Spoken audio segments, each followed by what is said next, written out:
It's abandoned truth, Michael McKibben, thank you for coming today. Oh, great to be here. Thanks. And we have 5 amazing topics, and they're going to be all separate audios. But today we're going to start out with talking about this China and this social credit score. You've done a lot of preliminary research for us, you and your team at Americans for Innovation, Michael, and we've been posting that. And as always, I'm going to be sitting back listening, and all of the articles and things you talk about, I'll have that in the link, which are in the production notes below. So, well, Michael, it is such a pleasure to always be in the always a pleasure to be in the studio with you, because you just know so much, and you are the voice of all these different researchers and these different groups, and we just thank you. The research you're doing, really heartfelt from us. Big thank you. You're a great patriot. Now, let's talk about the evil in China. I was griping the other day that China is the totalitarian example of the digital big brother that has been brought on by things that you can detail in fashions that no one else can, because the very people who moved to China to try to get the jump on manipulating China into the digital age and the age of capitalism for them are the very same people who ripped off Leader Technologies and created the social networking schemes that we know are really fake now. But in China, this is out of control, and you have tracked now the Digital Key Certificate Authority, Hillary and her gang, to Shanghai, China. So it looks like she's taken up China's side now, even more so than when she helped take over manufacturing with China through Walmart. So it's most interesting to see now. I'll just give one tiny example besides the fact that the totalitarian government, the Central Communist Committee in China, has basically put 1 million Uyghur people in the northwest part of China into re-education camps, and 750,000 of them have died. When asked about it, just to give you an example of free speech in China and the way that free speech is being squelched and that's coming to America, their answer to that was, we gave them free vocational training. That's the way they look at it. Right. So what do you think about free speech in China? Well, it's something I had not spent a lot of time looking at, because we've been focused on what's going on in America, and then after working with you all in what's happening with the Privy Council in the UK and in Europe. But now we see the same patterns, these same sets of relationships have always been there in China. We just had not focused on them, and the press had not investigated them. And this appears to go way back to Henry Kissinger days under Nixon, moving forward through the Clinton.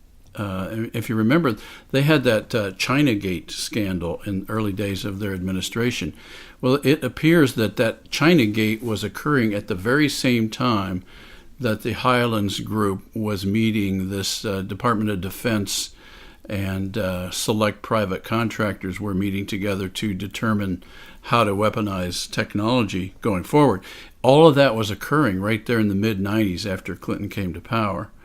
And so now we're seeing through the timeline that our team has been building a direct correlation between all of those activities in the mid-'90s when they got set up to the late 90s when they started implementing their plan through things like In-Q-Tel, through Yahoo's investment in China, through the abolishment of Glass-Steagall and the banking regulations in the U.S., the formation of Citigroup.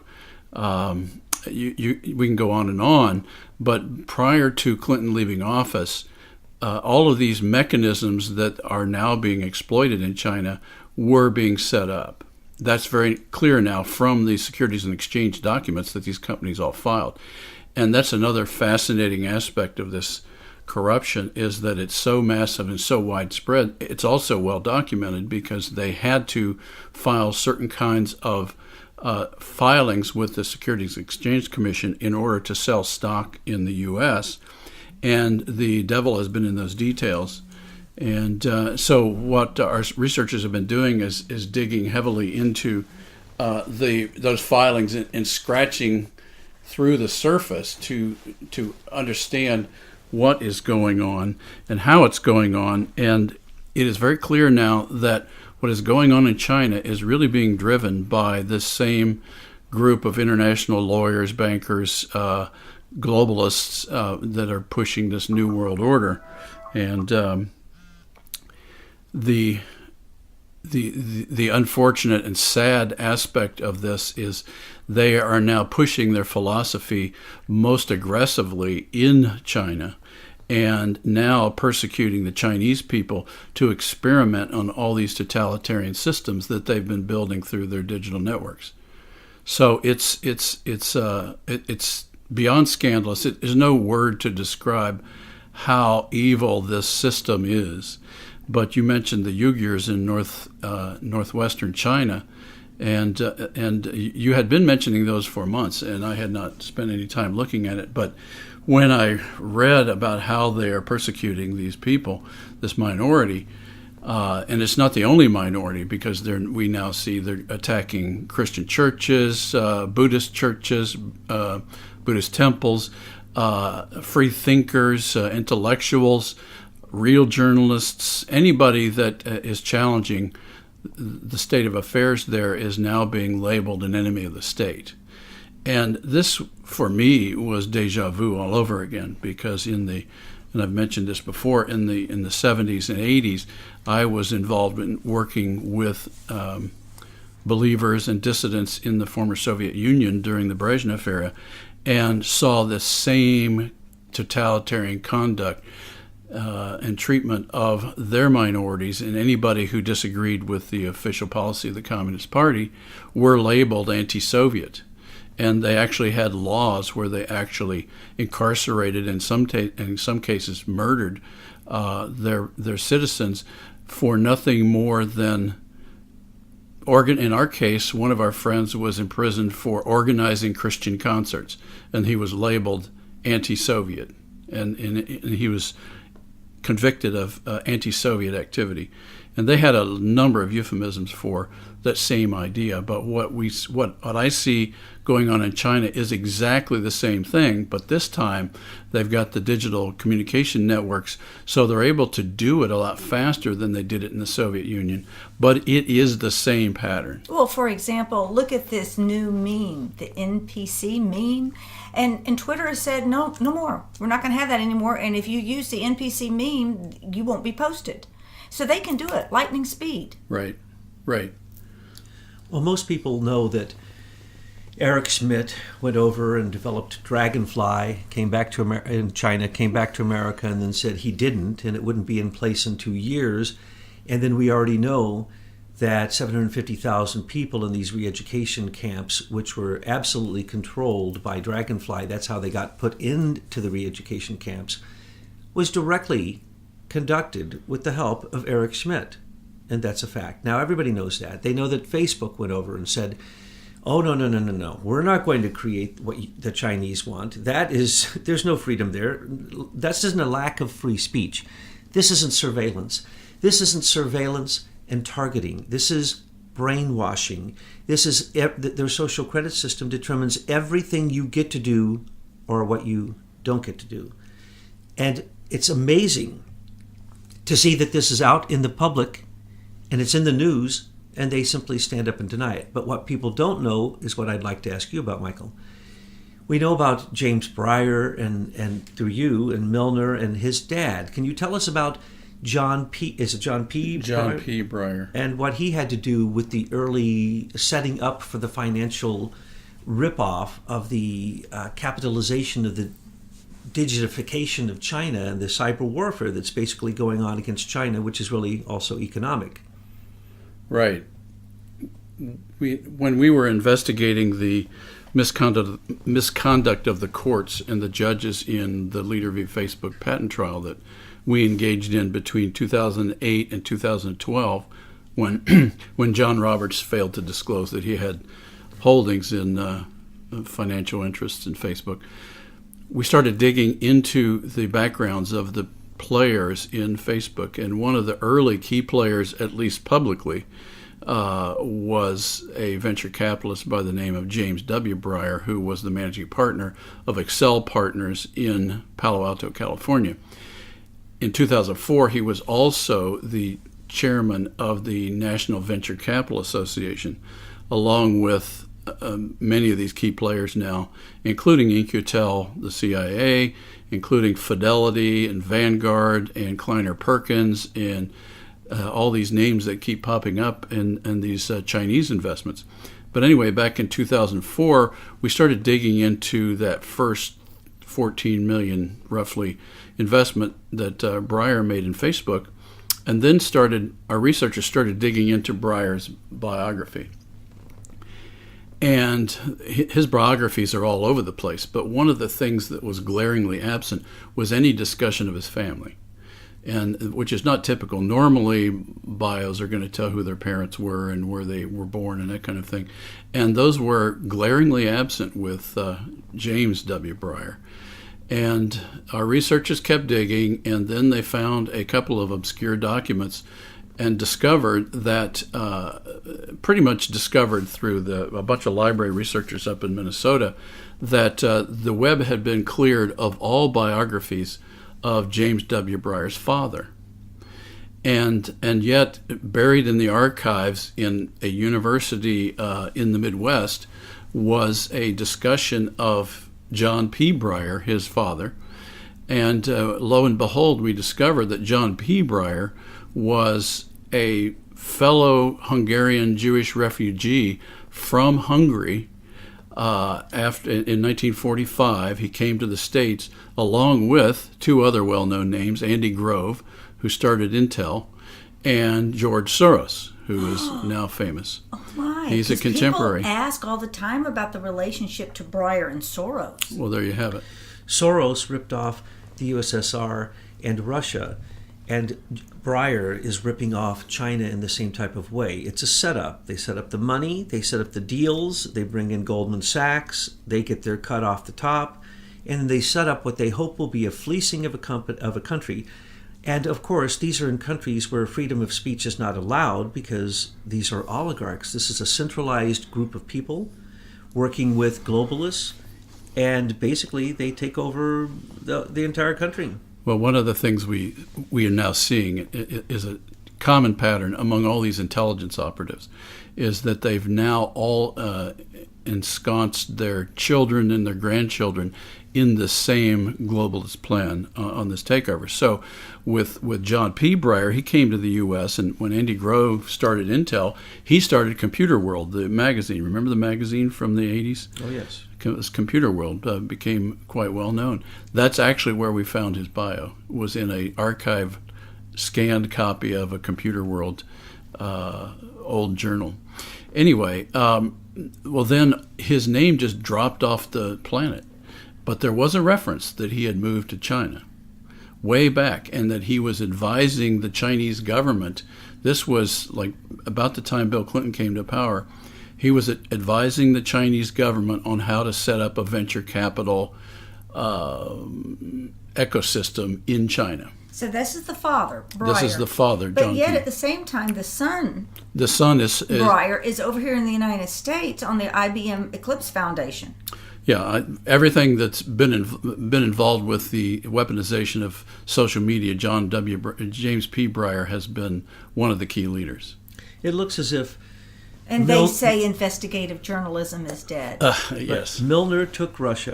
Out of the IBM group and the big venture capitalists, Milner took Russia, Breyer took China, Chandler took South America. It looks like Hillary, and early on with, what was it, Systematic and the QRS, 11 took Europe, as well as the Breyers, James Breyer in Europe, and Larry Sumner, he got America, and who else got America? They got Mitt Romney, was given all kinds of investments in a lot of that technology. Who else do we have? We have, Sheryl Sandberg was pretty much Larry Summers' right-hand person all the way through his time with the Treasury Department, and then they separated when Summers went to Harvard in 2001 and became president, and then Sandberg started Gmail in 2004 at the same time as the Eclipse Foundation released our code to the entire Silicon Valley players, and then she moved to Facebook as chief operating officer, where she is now in 2000 and 8. And Hillary got the whole world. Let's not forget, out of Rose Law Firm, as they divided up. First off, they made this pie, then they cooked it, and then they divided it up, and they all left no pieces for anyone. Hillary has the global control also, not only started off there in Europe, and Chandler was in Europe, but then now look, she's in Shanghai. She has a company that started in Canada with the Brits, came to America, got control of all the key certificate authorities, especially through the group that controls that, the IT group that are the representatives of the cabinet members of the president, actually give a charter to a company that at first was in Canada and was a monopoly of the Canadian government. Then it came to America, went through different hands to make it look like it was American for a while. Now it's gone through more names than I can remember. Let's see if I can remember some of them. Thoma Bravo. Right. And then there was, of course, our good friend Orlando Bravo. And then there was Entrust. And then there was Axion. Then there was, ANT is the financial group, but you can't hardly tell the difference. And then there was LiveRamp. And then there was IPG. Right. Axion has become LiveRamp in China. I forgot Entrust. We were supposed to entrust them because the Federal Key Certificate Authority, which that group led us to the fact that this isn't just federal. It isn't federal at all, and it's not U.S. at all. This is globalism of the worst type, putting a tax on every single, basically, cryptological handshake that ever happens on the internet. Okay, so in parallel, let's go back to 2004 because there was a significant event. We saw it, but we didn't know what it meant. Back at the end, in December 4th of 2004, IBM sold their largest and most profitable group, the PC group, to Lenovo in China. It made no sense as a business strategy. At the time, even IBM shareholders were going, what? We just gave away our most profitable division to the Chinese. And then that's in fact what they did. And that deal was managed by none other than Goldman Sachs. And so they sent the entire PC manufacturing group to China. And that was at the end of 2004. So clearly they were well into this mechanism to transfer our capability to China way back, much prior to 2004. But by 2004, James W. Breyer, Goldman Sachs, all the key banker players were clearly moving these assets to China. And then we saw in 2006, I believe, James W. Breyer gave a speech, and I believe that was at the World Economic Forum, if I'm not mistaken. No, there was another conference in Germany where he actually declared that he was super bullish on China. He started pushing all of the venture capital companies to start making investments in China using his influence. And of course, he was the former chairman of the National Venture Capital Association. And so what we now know is the entire venture capital community, or much of it in the U.S., are just a bunch of feeder systems for whatever the priorities are of these large banks who provide them the cash to invest. So they're out there, they've got their tentacles all over the U.S., sucking up all the ideas and all the inventions of our inventors, and completely flipping this idea of the value of patents. So the way they control everything is by finding these entrepreneurs early, feeding them some cash, letting them get going, get comfortable with having cash, and then they will build into subsequent financings. We'll finance you the next round, but hey, by the way, in that next round, we're going to take control. Right now, you've got control in the early days. That's exactly how it works. Exactly. And then the other thing is they're able to suck off the very best ideas and inventions. That leaves the average inventor the one to really have to pay the price for research. Yep. But you forget about the ones who fail, right? Right. Yeah, they'll just discard the ones. Well, they may even finance several competitors, but in the end, they'll pick the one they want to win. Then the others will be pushed off to the side. So we're again their feeder farm. But here's the psychological game. I felt it directly. I didn't know what was causing it. But one of the things that these guys are masters of is a set of arguments they make to an entrepreneur. An entrepreneur is young, usually energetic, probably not that business savvy, but they can learn. But what these guys do is they'll come in and say, well, you're an entrepreneur. You don't understand business. We understand business. Here, do it our way. We'll take care of you. Experts. We're the lawyers, the accountants. We're not going to teach you about this business. What we're going to do is exploit you. That's the behind the scenes comment. So what they do is they create this psychological game where they make the entrepreneur feel incapable of running a business. And they just do it across the board. And I noticed that they would make comments to me when I would make pitches, and they would say, well, yeah, you're an entrepreneur. You can't have control of this company because you don't understand business. And I'm saying, well, I may not understand business now, but I'm a quick learner. So if that's the way you want to cut this deal, then goodbye.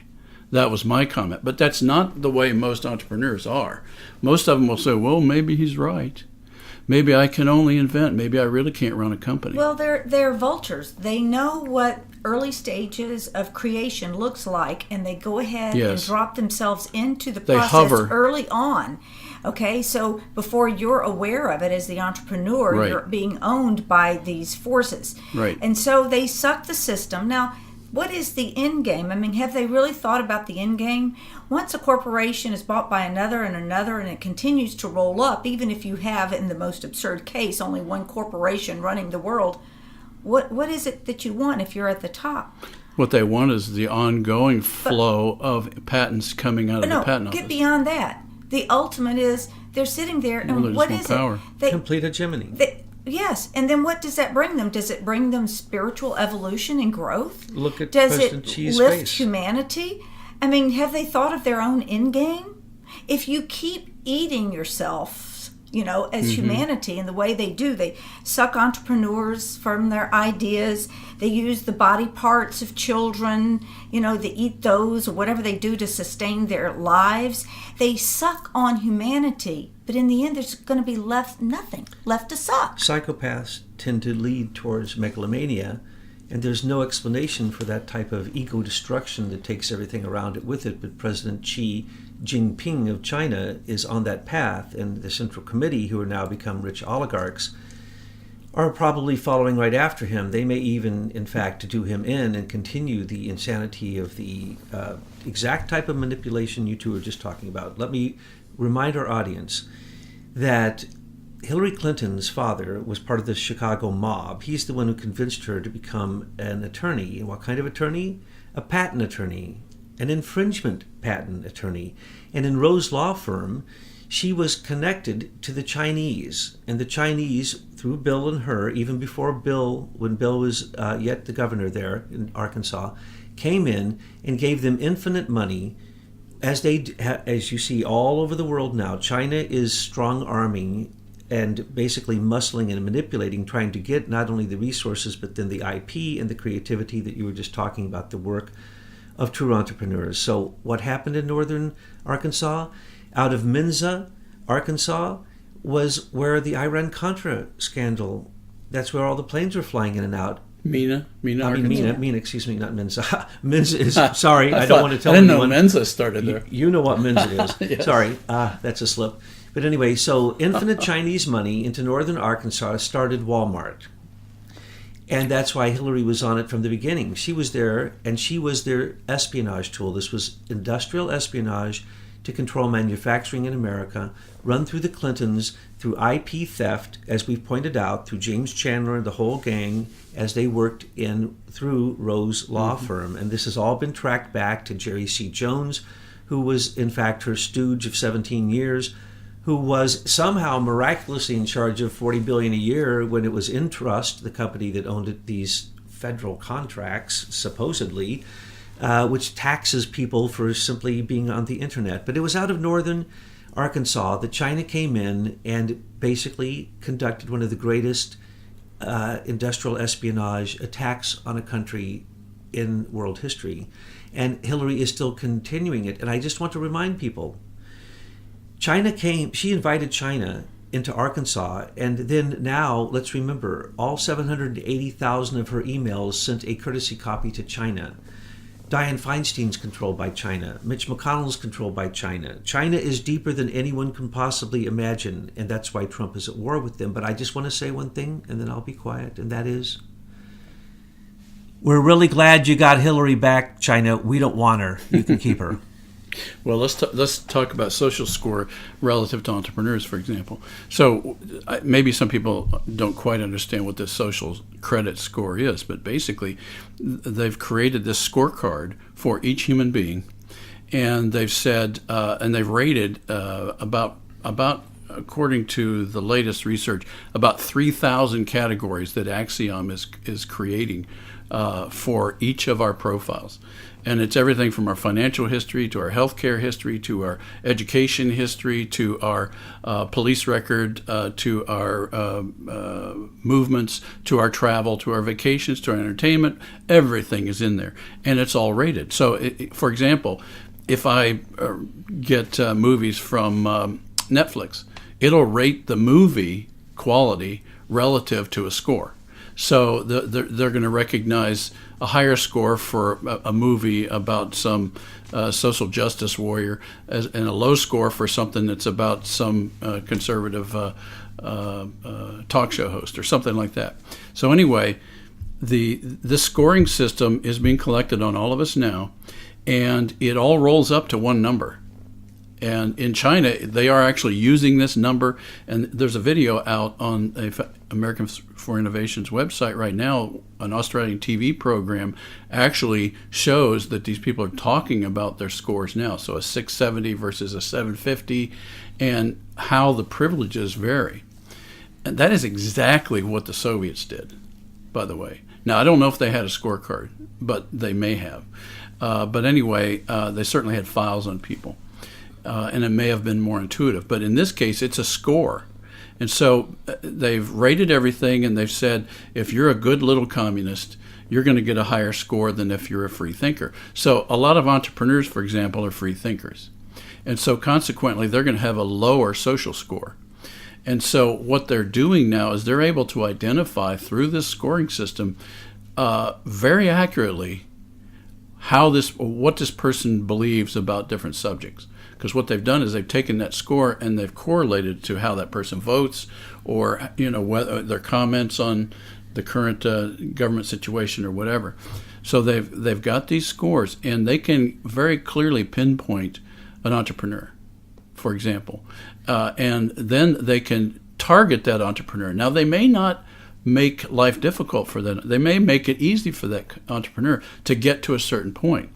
So in other words, they'll work with them until they get the idea to a certain point, then they'll cut them off. Well, it's what's even more important about it is it's taking the spiritual nature of a human being, because we're multi-dimensional beings, we are as humans, and it's reducing us to something that's even less than two-dimensional. Right. It's a digit. So it's a total devolution of humanity, right, where we should be evolving spiritually to become even higher in our dimensions. This system brings us down. So then basically we are just a number. Right. Because then would you partner with someone who has a lower number than you? It's a risk, because my number goes down when I partner with you. Exactly. And it will kill creativity, innovation, and entrepreneurship across the board, because eventually you will stop going out where you're being zapped by that fence, won't you? Right. And so then all creativity just extinguishes. And it's so bad, they're even able to do facial recognition. Even if you show up with that other person at a restaurant, that'll hit your score. Right. So this is what Hillary had in store for us. Yes. And so make no mistake about it. That's why this is so important. Everyone out there, get to the midterms. We must give Trump a supermajority. We have to wipe this evil off the face of the earth. You're so right, Betsy. Yeah, we can't procrastinate any longer. And also, you're right about not only Hillary and the voting, but also when Eric Schmidt got back from spending a long time perfecting Dragonfly, the first thing he said was, of course, a lie out of the mouth of the Lord of Lies. And what did he say? Dragonfly will not be operative for 2 years. What did he really mean? Dragonfly will be 100% operative in America in 2 years. even in spite of Trump. Because, as you can see, every single day, literally now, every day, and it was there every week, there are free speech issues with the FANG, with Facebook, with Google, with YouTube, and even last night. That's what I was saying. Let's mention that right now about the worldwide outage of YouTube. Tell us about it. Well, no, we don't. I can't find out any information about it. Well, I watched it. It was an hour. It was about a half an hour last night, completely down. We tested it, triple, quadruple tested it with sites all over the world, and YouTube was literally down globally for about a half an hour. Right. Now, of course, if you have the the Aim for Truth app, because we have an app, right. You can get on your iPhone or your Google, whatever, you were immediately notified that the YouTube was out. And so we were getting responses from around the world saying, yes, it was out in their neck of the woods, too. Right. It was totally out. And that makes no sense from a technology viewpoint. Why is Those that? systems are so redundant at that level that they've got double, triple, sometimes quadruple backups.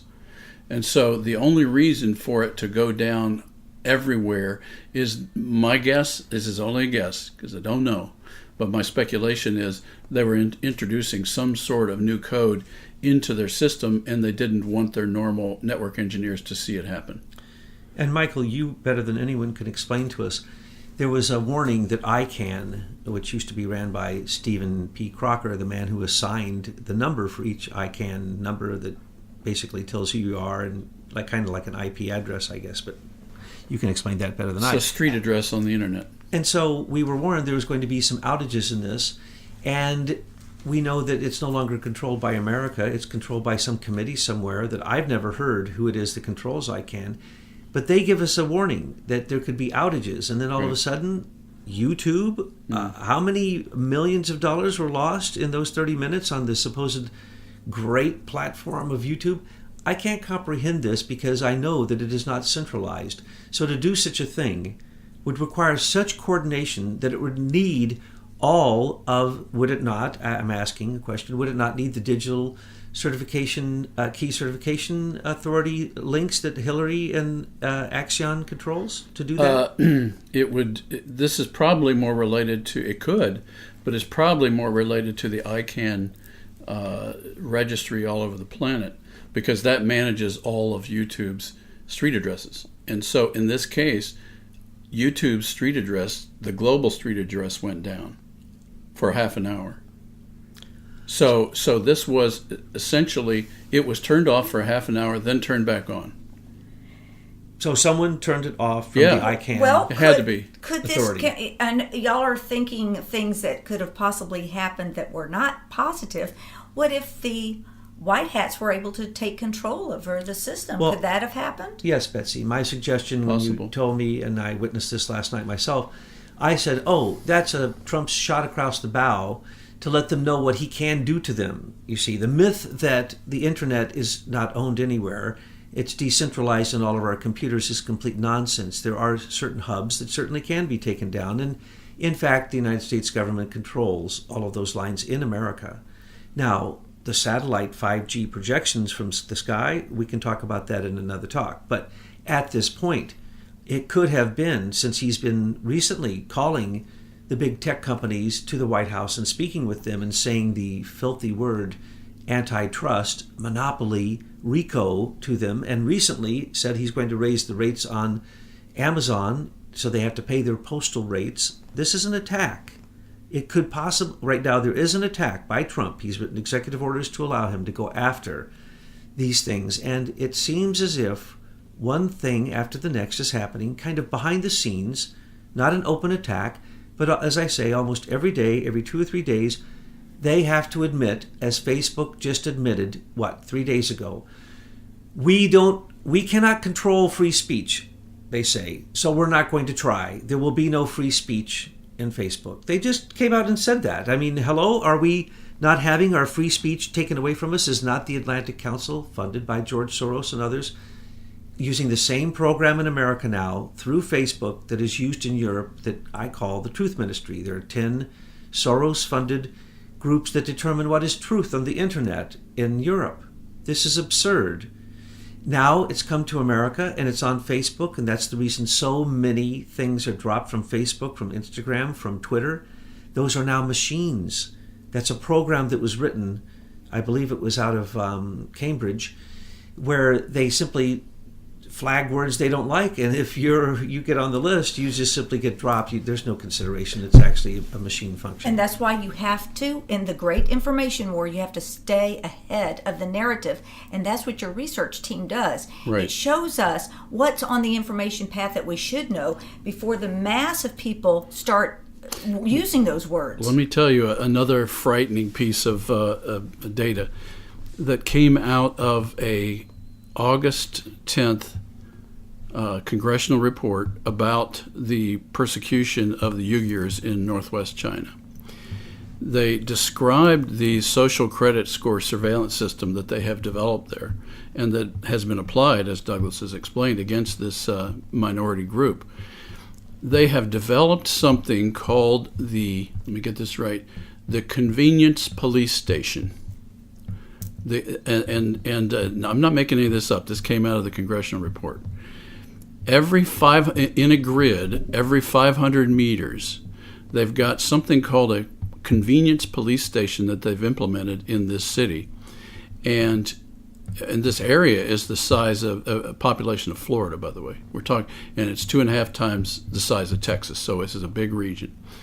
And they have these convenience police stations where they have an average of 12 low-paid, low-trained policemen in each one of these offices that essentially is triggered by these social credit score algorithms to go out and sometimes arrest people who haven't done anything but who simply have a low credit score and they don't trust anymore.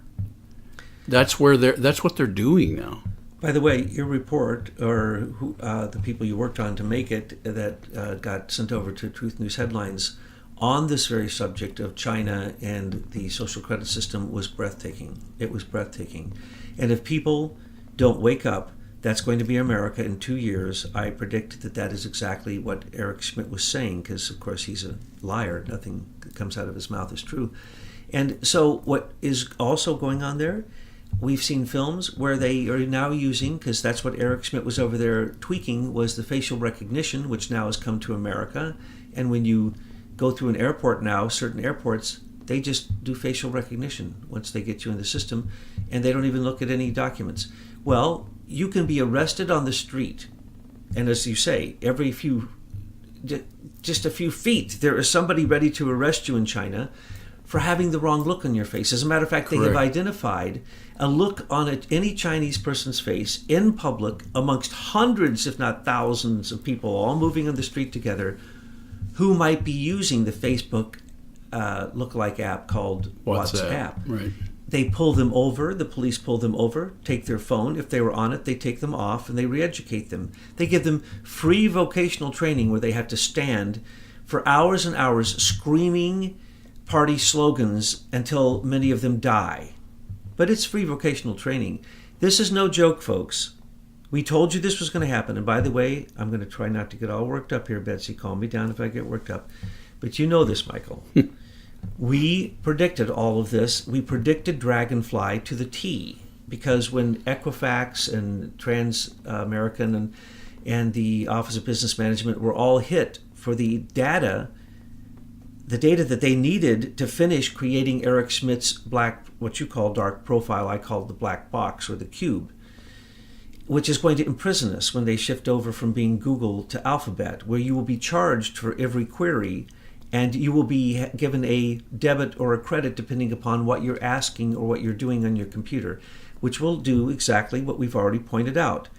The U.S. Digital Service tied together all e-government, all e-IDs, and any kind of electronic IDs, as well as e-commerce and all of your bank information, all of your credit scores through the credit companies that do that, everywhere you go. And if you go anywhere that's bad, it shows up and you're tracked 24/7. Any sites you've ever visited that they have now flagged as bad all goes into already a credit score that you shockingly brought out a few weeks ago, and we've never really had a chance to talk about, but it got me very upset, that the Federal Trade Commission here in America during Obama approved this, and that all of these were synthesized down into one number, and that one number, Edith Ramirez, right. Federal Trade literally Commission said this was a very good thing, that we are going to put a number, as Betsy says, no longer a human designation, but a number which has to do with what they think. They think, which means those who are involved in commerce and you spending money. They only want you to be a slab of meat that is a good consumer that doesn't complain. If you do anything else, you're going to get a low score. That's why they hate the NPC meme, because we've been able to reduce in a visual level what we all become under their system. What's the NPC? Oh, you don't read I'm not- Truth News I headlines need- on a daily I need basis? to get It's out more. complicated. It's complicated to well, folks, understand. that's what happens. Now, you see, Michael has You- found a gray area. You had to explain it to And- me for the third time Right. for me to get it. Okay, It's an- boys, I don't have time on this I one. can We need explain to it wrap quick. this one up, and we can Okay, talk I about wanna that give one later. example. It's the automaton that you all become when you're a mobocrat, when you literally You're no become. thinking. You don't have any critical thinking skills. You just are zombies. Well, let me give you one personal example of the social credit score system. One of the guys that I worked with in the Soviet Union on our Christian music work, he's now passed on. His name was John Karner. And John Karner is an Estonian. And there are others we worked with, but I'm going to focus on John for a moment. And he was a very skilled mechanical engineer. That's what he was educated in at university. And he had a nice job working for an engineering company. And then he decided to become a youth leader of the Methodist Church in Tallinn. And during that time, he then started a music group called Sela. And they started doing concerts. And the more of that activity that John got involved with, the more the local KGB colonel by the name of Temusk, who's now gone, kept harassing him for doing this activity because it was anti-Soviet. And yet John had a lot of courage, as did the people that worked with him, and so he kept doing it. And we met him during that time. And as he did more of that activity, he became increasingly harassed by the local KGB colonel by the name of Temusk. And in the end, he went from being a very skilled mechanical engineer, good job, good pay, and they kept demoting him until the point where the only job he could get in the town was to be the stoker of a boiler in a major apartment building. And that was the last job he had before he died, was a stoker of a boiler. Now, John, being the creative guy he said, well, how do I make lemonade out of these lemons? And so what he did in that basement is he started organizing Christian concerts all over the Soviet Union. So he used all that free time to continue to be successful at what he was doing. But there's a good example of what the social credit score system will do to anyone that's not acceptable to the authorities. Michael, hasn't that really happened to so many people already? Yeah. I mean, look at you. They took your trade secrets. They reduced your company value to nothing. Yes. They've made trillions of dollars. And what have you and your shareholders received? Nada. Nothing. They surveilled you, they targeted you, and they attacked you. Correct. Exactly what the totalitarian digital warlords in China want to do, but what they don't know is what you know.